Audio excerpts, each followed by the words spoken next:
Hello everybody and welcome back to the channel. My name is Dr. Ghost and today we are going to be playing the Tier 8 Italian Premium Light Cruiser, or I should say Heavy Cruiser, or Battle Cruiser. You know, it's a big-ass cruiser, nonetheless, the Michelangelo. So you guys can get this right now out of the campaign for reaching the 100th milestone, if you have Admiralty backing, of course. So, yeah, let's talk about this ship. It's been a while since I've done a little bit of a review kind of video today, but, you know, hey, I guess, here we are. The Michelangelo is a secondary cruiser. I mean, you can build it for guns, but I don't think that is really where the value lies. This seems to be one of those cruisers that is a pretty aggressive type of cruiser, kind of like the Schroeder and a gear and stuff like that.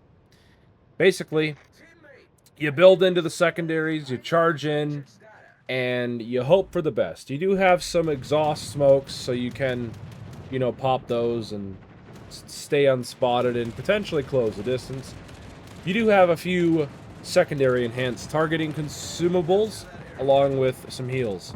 Now, as you guys can see with my build, I've got 4 heals, and I've got 4 enhanced secondary targeting consumables. So, I'm able to have a lot of consumables, which is really nice.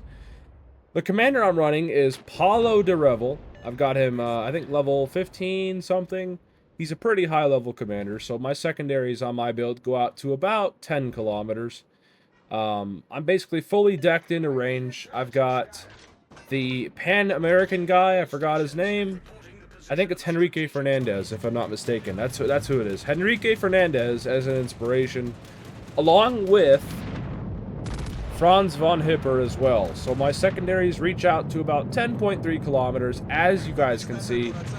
And then you combine that with the giant 305mm guns, I believe, that these have. I think the 305s, I could be mistaken, but I'm pretty sure they are 305mm guns. And I run the SAP, so I'm able to just sling out lots and lots and lots of SAP downrange and make people have lots of fun, right?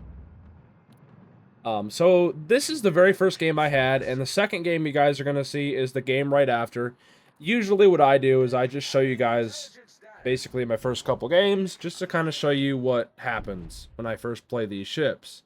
Most content creators out there are going to give you cherry-picked games, they're going to show you their best, and they're never going to show you the other side of their gaming experience that they have. So I just thought, I'm just going to get on, play a few matches in this thing, and post it, because, you know, I'm experiencing it with you guys, basically, so there you go. Carrier game, by the way, of course, so, you know, that's always fun. Fun police are always great and entertaining and totally balanced in every way, in shape and form. We're able to still, though, shoot down quite a few of his planes. As you guys can see, the AA defense is pretty good. I think on the statistics screen, I believe it is almost up to 100. It is pretty damn good.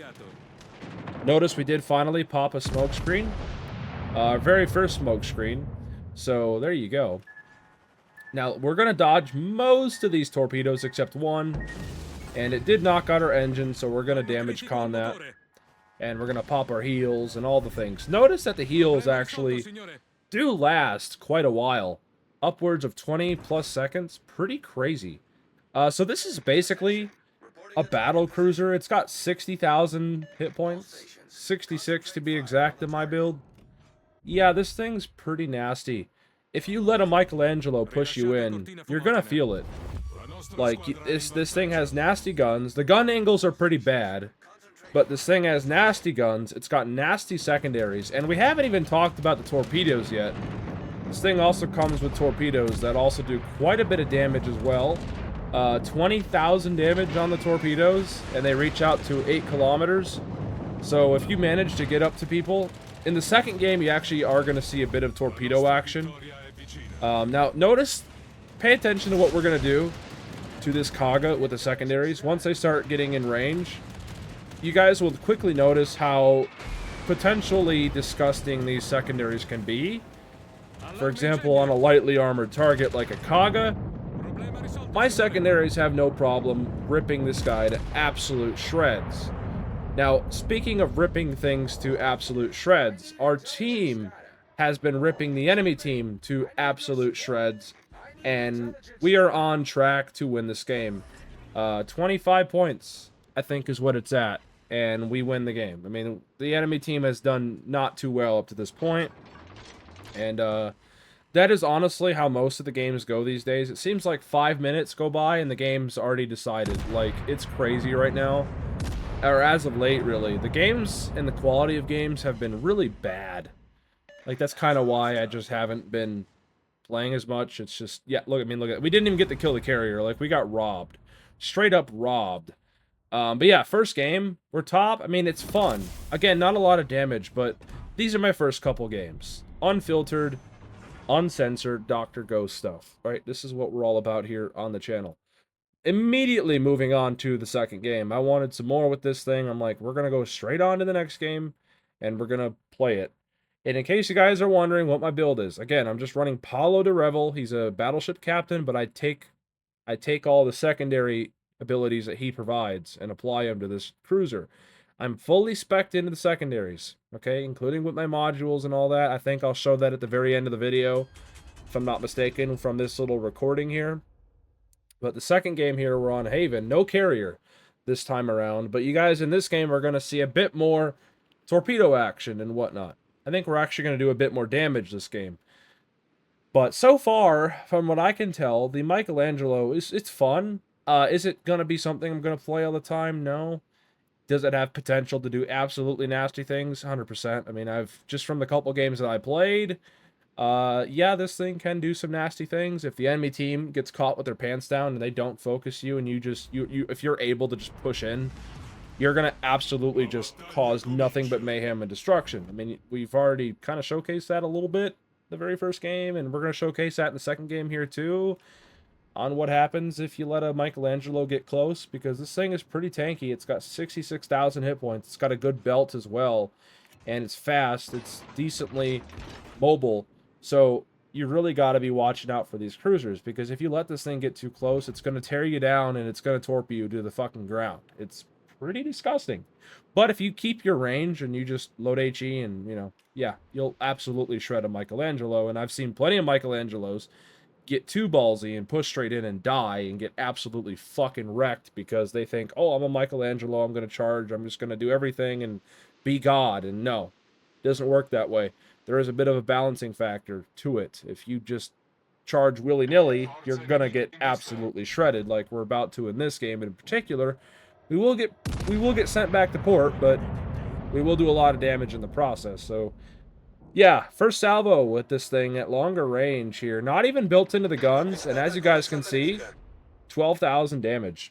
12,540 to be exact. That's pretty disgusting. That's literally battleship level results.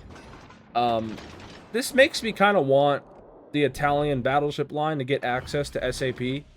I really do think that all Italian ships should have access to semi-armor piercing.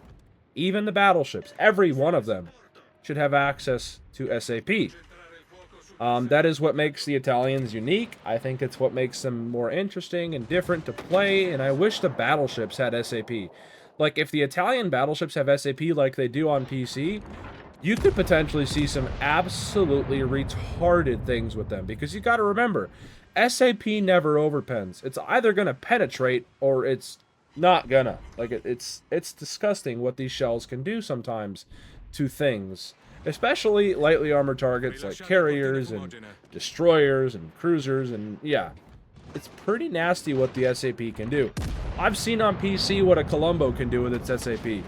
Against an angled battleship even. I've hit people for 20 plus K. It's retarded. On so many levels, sometimes, what you can do with the SAP. But anyway, yeah, we get our turret knocked out. I think that's the first time we got hit, and we immediately get our turret knocked out. Now, Bismarck's charging in, and we're going to showcase a little bit of the secondaries here on this guy. Again, I'm just pushing in here, not really thinking too much. I'm just trying to get use of the secondaries. In these first couple games, I was like, oh, I'm going to try out these secondaries. And they don't let you down.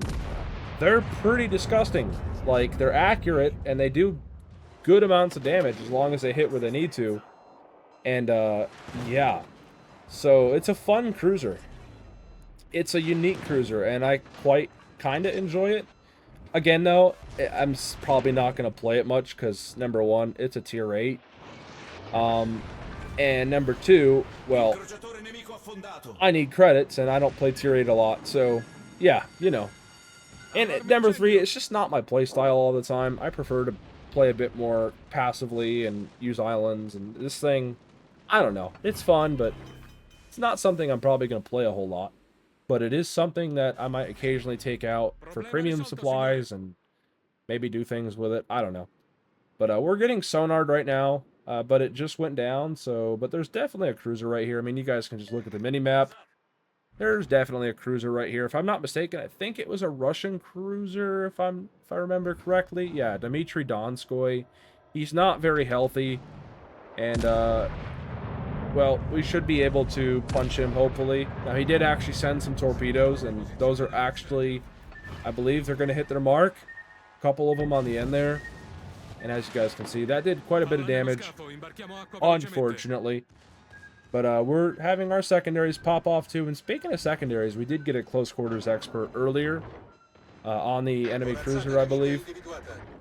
So, yeah. So far, man, I mean, this thing's fun. And here we go. Here's the torpedo action. We did get our DC back, so we put out the flood. We're on 500 HP. Now we're down to 280, just about 300 HP. And as you guys can see, the SAP just hit him for 12k with one gun.